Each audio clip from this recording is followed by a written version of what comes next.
My name is Jordan Mitchell, and today I'm going over the U.S. economic impact of cannabis in 2021.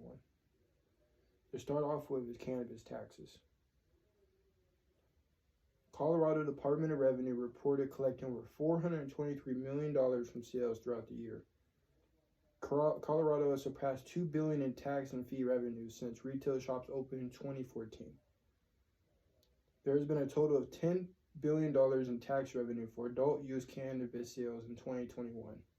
Several states use these funds for public schools, healthcare initiatives, mental health programs, and law enforcement. This is so important because a lot of times we talk about in economics is scarcity. Not enough resources to go around. And you have, like we talked about, healthcare on one side, student education on another. If all the money goes here, it's bad. So it has to be split up in a way where both can benefit equally, or one not as much as the other. With taxes, this means that these states that have marijuana in their states legalized for recreational or medical, all it means is that they're able to provide more for the citizens of that state, whether it comes to public schools, healthcare initiatives, mental health programs. There's always a budget constraint. We don't have enough money. Well, if marijuana is legal federally, America would have surplus of money to fund a lot of the things that we don't have right now. Next is marijuana job creation. There's been an increase of 77,000 jobs in 2020, 321,000 full-time American jobs. That's almost 500,000 people employed in the cannabis industry.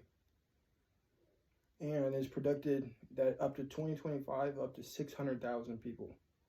600,000 people. The jobs that this industry creates is off the roof. And in 2020, the increase of 77,000, that was during the pandemic when a lot of jobs weren't open. But if you worked in the cannabis industry, you weren't struggling.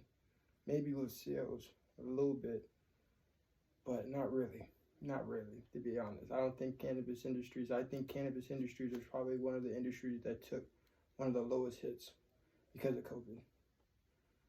And now real estate impacted by cannabis.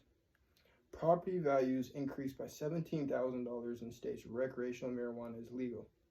So a lot of times people think, oh, that's just going to bring trouble.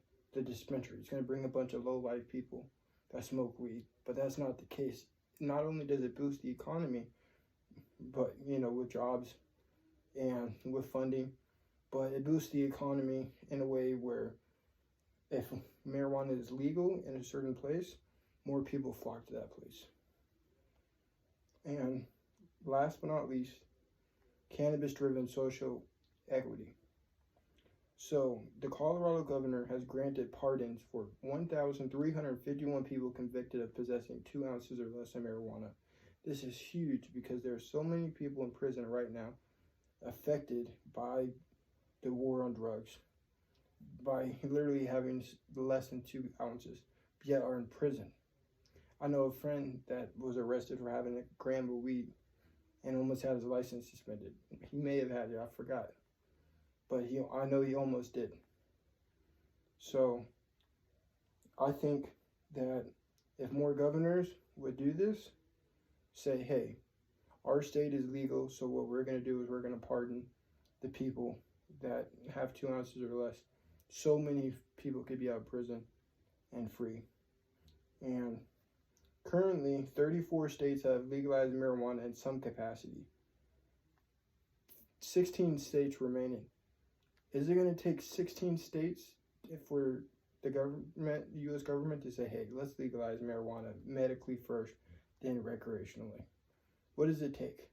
With the economy, it boosts the economy by providing taxes, which is funding for schools, public education, police officers, and it boosts the real estate value of the surrounding property of the surrounding area, and it creates so many jobs. So what is so bad about marijuana? I think it's just stigmatized. But if you really broke it down, the worst thing you do when you get high, you eat a bunch of food and you go to sleep. The worst thing you do, you get drunk, you black out, and you may die. Thank you. My name is Jordan Mitchell. I know this video was 5 minutes. I was supposed to make it a minute. Ms. Hodges, I like to talk like you. I love this article. I wanted to break it down piece by piece. I made an original video that was 10 minutes. So this is me speaking and half of that. Thank you.